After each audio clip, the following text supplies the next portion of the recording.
విషయాన్ని మరొకసారి ప్రస్తావిస్తూ చాలా కోరికలు ఉన్నాయి ప్రజలకు. కొత్త రాష్ట్రంలో మేలు జరుగుతుంది, పిల్లలకు ఉద్యోగ అవకాశాలు దొరుకుతాయి, మాకు ఏ సమస్యలు ఉండేయని వాళ్ళ ప్రజలు అనుకుంటా ఉన్నారు. ఇంకా సమస్యలే ఉండే అనుకుంటున్నారు ప్రజలు. నిజంగా తెలంగాణలో ఉన్న ప్రతి గుండె కూడా ఇక మాకేముండదు, మహారాష్ట్ర మాకు వచ్చింది కనుక ఇంకా మేము ఎన్నడూ కూడా రోడ్ ఎక్కము, ధర్నా చేయమని అనుకుంటా ఉన్నారు.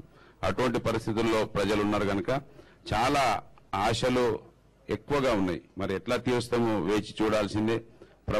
ప్రభుత్వ బడ్జెట్ ఏ విధంగా ఉన్నది, ప్రభుత్వం ఏ విధంగా ముందుకు నడిపించాలనేది చాలా ఎక్సర్సైజ్ చేయాల్సిన అవసరం ఉన్నది.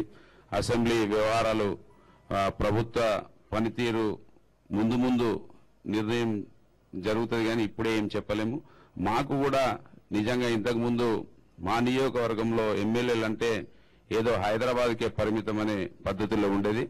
ఇప్పుడు మేము ప్రతి గడపలో ఒక కుటుంబ సభ్యుల్లాగా ఉండి ఎమ్మెల్యే అంటే మా కుటుంబ సభ్యుడని చెప్పుకునే విధంగా నడుచుకోవాలనే ఒక ఆలోచనతో ముందుకెళ్తా ఉన్నాం. మాకు సాధ్యమైనంత మేరకు వారంలో 4 రోజులు నియోజకవర్గంలో ఉండి ప్రజలకు సేవ చేస్తామని అనుకుంటా ఉన్నాం.